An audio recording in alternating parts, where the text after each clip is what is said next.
Hello बच्चों, आज हमारा विभवमापी में और आगे बढ़ते हैं। विभवमापी के अनुप्रयोग में हमने पिछला अनुप्रयोग क्या पढ़ा था? विभवमापी द्वारा किसी प्राथमिक सेल का आंतरिक प्रतिरोध ज्ञात करना। अब नया जो आपका अनुप्रयोग है, जो बोर्ड में प्रैक्टिकल भी है, वो है आपका विभवमापी द्वारा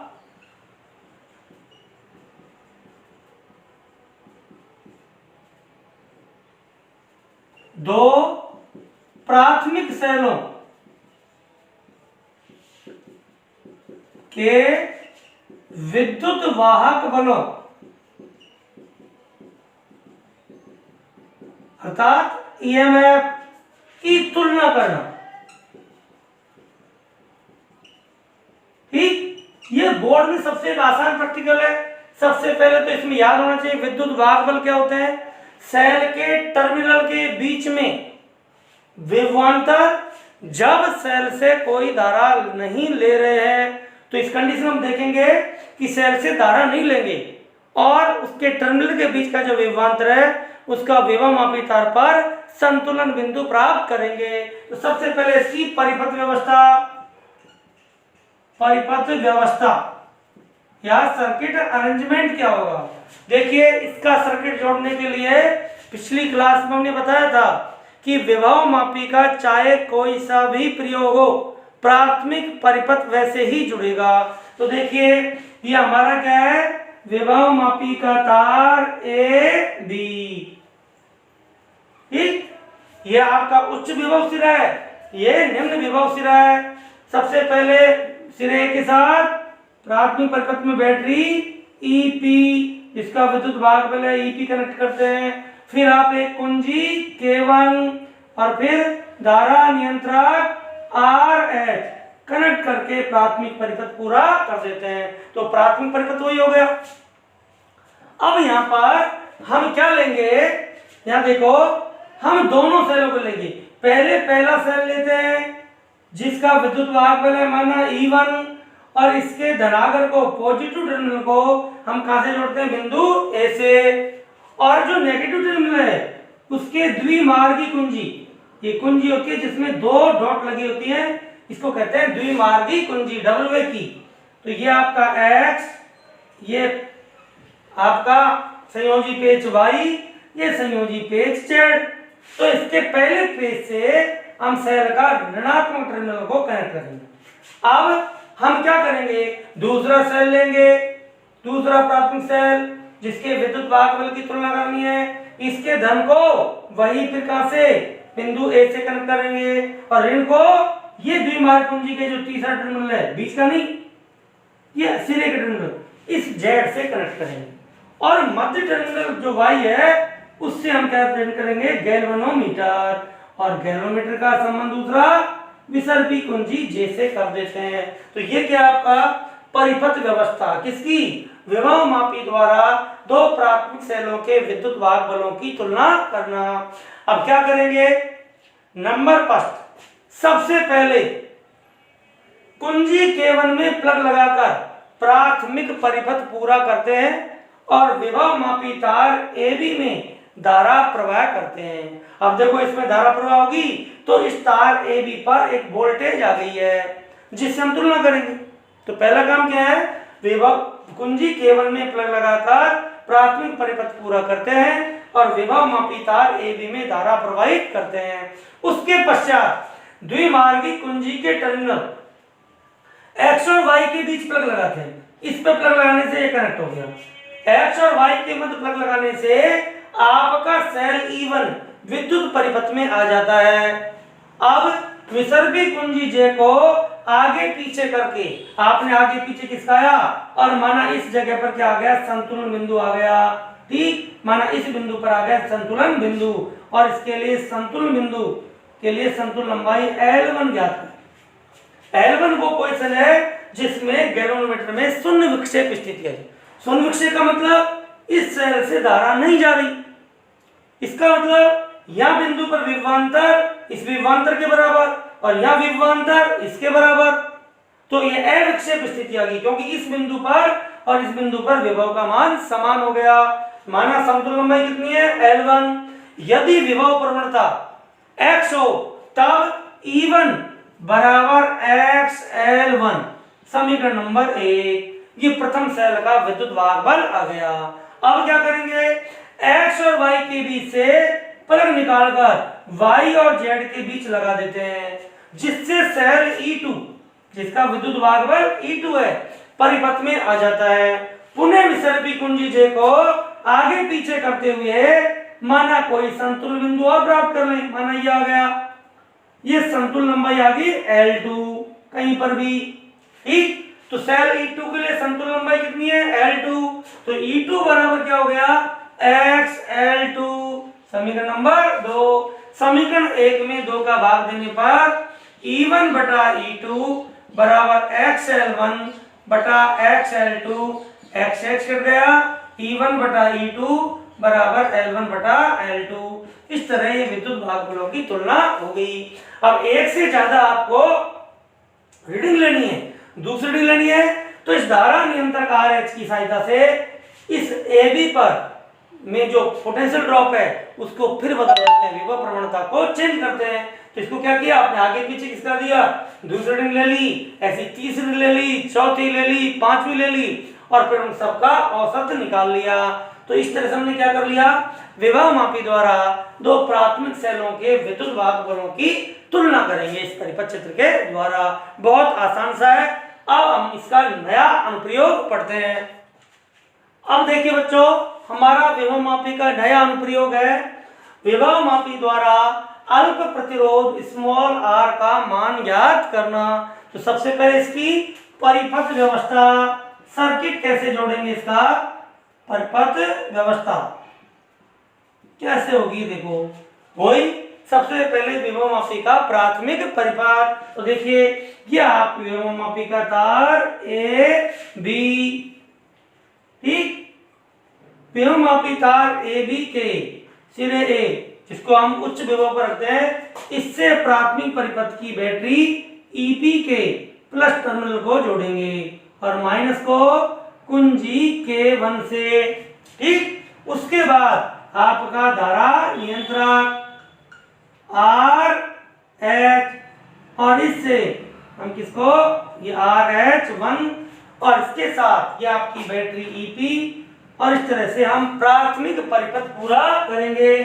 तो सबसे पहले हमें क्या करना है, प्राथमिक परिपथ पूरा करते हैं। अब देखिए उसके बाद क्या करते हैं हम, सबसे पहले हमें जिस अल्प प्रतिरोध का मान ज्ञात करना है उसको एक अन्य प्रतिरोध कैपिटल R ज्ञात उसके साथ श्रेणी क्रम में जोड़।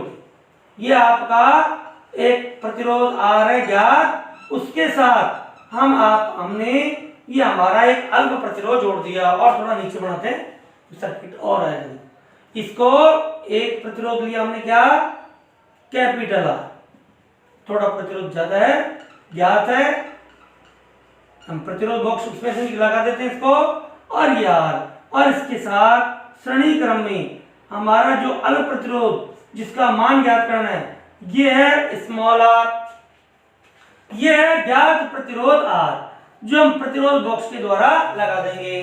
तो ये आपका ज्ञात प्रतिरोध R, ये अज्ञात प्रतिरोध अल्प स्मॉल r, जो अल्प है उसका मान ये है, ठीक। और इसके साथ समांतर क्रम में एक अन्य सेल ES, एक कुंजी K2 और एक धारा नियंत्रक, दूसरा इसको RH1 तो इसको हम कह देंगे RH2 अन्य धारा नियंत्रक, और यहाँ इसको कनेक्ट कर देंगे, ये आपका धारा नियंत्रक, ठीक। अब एक लेंगे हम द्विमार्गी कुंजी, क्या लेंगे, द्विमार्गी कुंजी लेते हैं यहाँ पर, इसके कितने टर्मिनल होते हैं, 3, X Y और Z, ये आप द्विमार्गी कुंजी लेंगे, ठीक। अब द्विमार्गी कुंजी का जो पहला टर्मिनल है उसको जोड़ेंगे स्मॉल r और कैपिटल R के बीच में, ताकि केवल प्रतिरोध R के सिरों का जो विभवांतर है उसके लिए संतुलन लंबाई आए,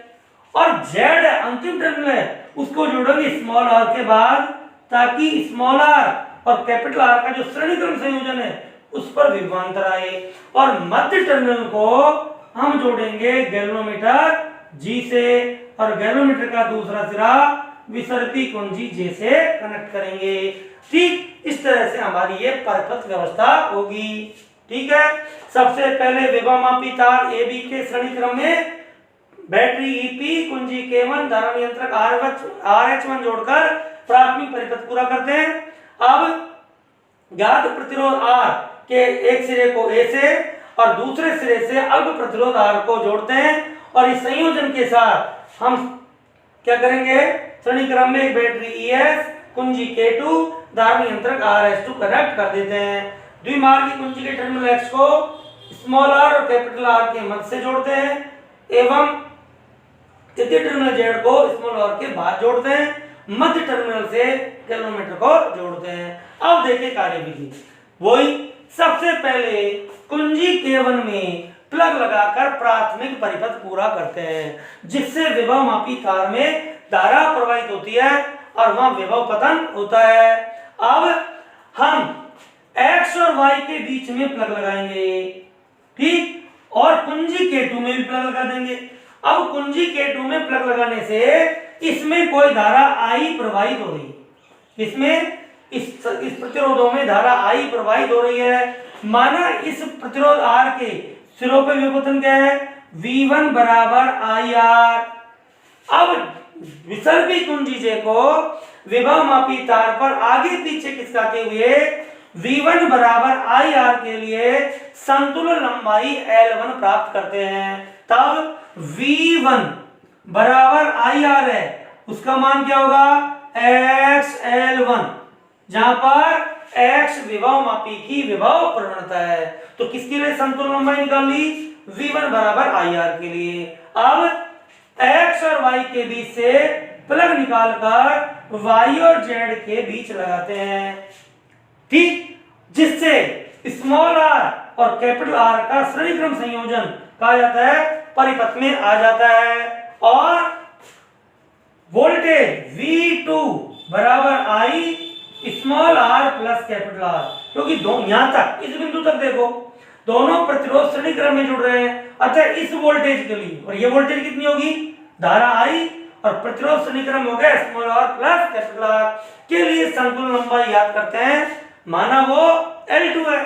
तब V2 बराबर I small r plus capital R बराबर XL2, ये आपका हो गया समीकरण नंबर 2। समीकरण 1 में समीकरण 2 का भाग देने पर, तो भाग देंगे तो क्या हो गया, IR बटा I small r plus capital R बराबर XL1 अपॉन XL2। I से I कैंसिल, X से X कैंसिल, ठीक, इसको उलट दे तो small r plus capital R upon R बराबर L1 बटा L2 या स्मॉल r बटा कैपिटल R प्लस R बटा R बराबर L1 upon L2 small r upon capital R plus 1 बराबर L1 बटा L2 या small r upon capital R is equal to L1 upon L2 minus 1 small r upon capital R L2 LCM L1 minus L2 या अल्प प्रतिरोध small r बराबर L1 minus L2 upon L2 into क्या हो गया R। ये आपके अल्प प्रतिरोध ज्ञात करने का सूत्र आ गया।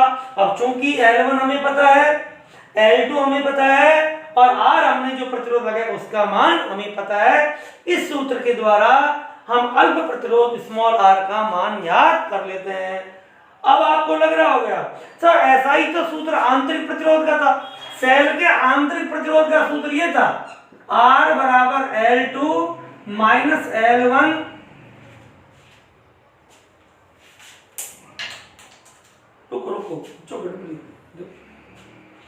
उल्टो, यहाँ गलती कर गए हम, यहाँ उल्टा हम देखो, यहाँ हमने उल्टा है तो इसको उल्टा नहीं, यहाँ गड़बड़ी होगी। देखो चेक करो फटाफट, L2 अपॉन L1 आएगा कब, यहीं से कि जब हमने इसको उलट रहे हैं तो इसको नहीं उल्टा, L2 बटा L1 L2 बटा L1 L2 बटा L1 तो ये भी आ जाएगा L2, जब भी करें L2 बटा L1, तो यहाँ L2, यहाँ L1 और यहाँ आपका L1, तो ये L2 और L1 और ये L1।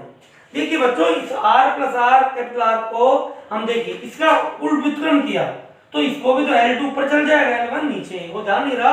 और इस तरह से इसको हम सॉल्व करेंगे तो आपका क्या हो जाएगा, R बराबर L2 माइनस L1 बटा L1 इंटू R। और आंतरिक प्रतिरोध का फॉर्मूला होता है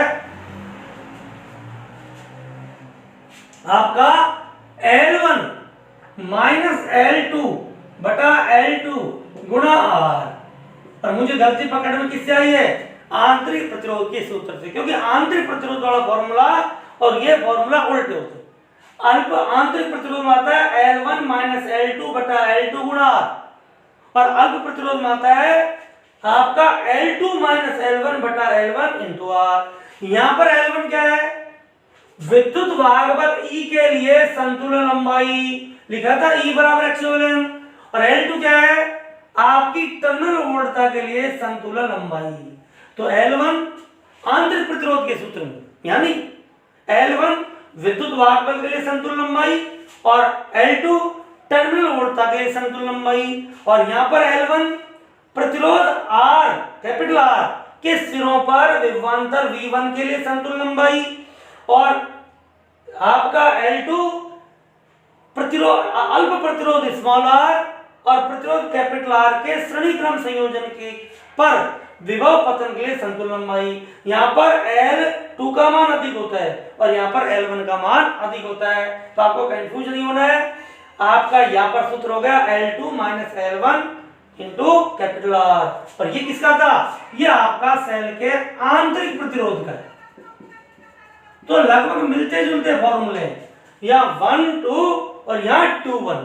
वहां पर 1 क्या था, विद्युत वाहक बल के लिए संतुलन लंबाई, और L2 टर्मिनल वोल्टता के लिए संतुलन लंबाई। यहाँ पर L1 क्या है, केवल प्रतिरोध R पर विभव पतन के लिए संतुलन लंबाई, और L2 स्मॉल r और कैपिटल R के श्रेणी क्रम संयोजन पर विभव पतन के लिए संतुलन लंबाई। इस तरह से हमारे विभव मापी के ये 2 अनुप्रयोग हो गए। अब जो 2 अनुप्रयोग और बच रहे हैं उसके बाद ये चैप्टर भी समाप्त हो जाएगा। वो है आपका विभव मापी द्वारा मीटर का अंश शोधन करना और अंशांकन वक्र खींचना, और विभव मापी द्वारा वोल्ट मीटर का अंश शोधन करना और अंशांकन वक्र खींचना। ये दोनों ही हम नेक्स्ट क्लास में डिस्कस करेंगे। थैंक यू बच्चों।